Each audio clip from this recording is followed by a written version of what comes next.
Feeling hopeful. What a great feeling, isn't it? Do you ever analyze words? I do all the time. I know there's something a little bit wrong with me, but you know, when we say, I'm hopeful, what we mean is we're literally full of hope. What a great state to be in. What an amazing state to be. So what is hope? Well, hope is really a positive belief without evidence, because all beliefs are without evidence. Otherwise, they wouldn't be beliefs, they're certainties. It's a positive belief without evidence that the best will happen. And, you know, another word for that is faith. And an awful lot of religions were based around this faith, and an awful lot of spiritual practices, and even practices which aren't religious based, but you know, in the modern world, where an awful lot of the stuff is drawn from that, about programs for living which can kind of help. And one of the things that we really do face in the modern world is fear. And, you know, the only antidote to fear is actually faith. You know, because fear is a belief without evidence that the worst will happen. Faith, a belief without evidence that the best will happen. And I know that, you know, that the best antidote you can ever have, there's an old saying, fear knocked on the door, faith answered.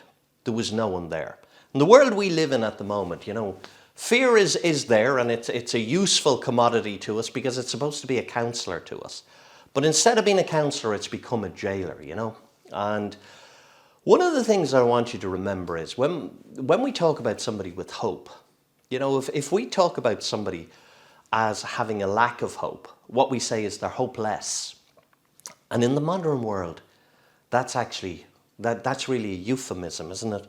For describe, if we say somebody's hopeless, we mean they're useless. You know, nobody's useless, but we got to be able to fill ourselves with hope. And to do that, we got to have these positive beliefs. And let me tell you this, you know, your future is yet to happen.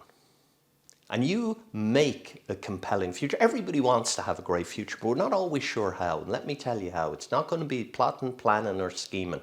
It's going to be all about what we do today. The greatest gift you've ever been given. It's called your present. Yeah, you get a new one every day. That's why it's called your present. It's the greatest gift you're ever going to get. You can mold and shape your future based on what you do today. Yesterday's gone, tomorrow never comes. But if you want to have a compelling future, if you get your days right, one day at a time, then you can really afford to be hopeful, because you know what you're going to do now is going to affect in a really positive way what's going to come. So don't worry about the future. Just make sure you open your gift on a daily basis, fully embrace it, and put it to good use. I'll talk to you soon.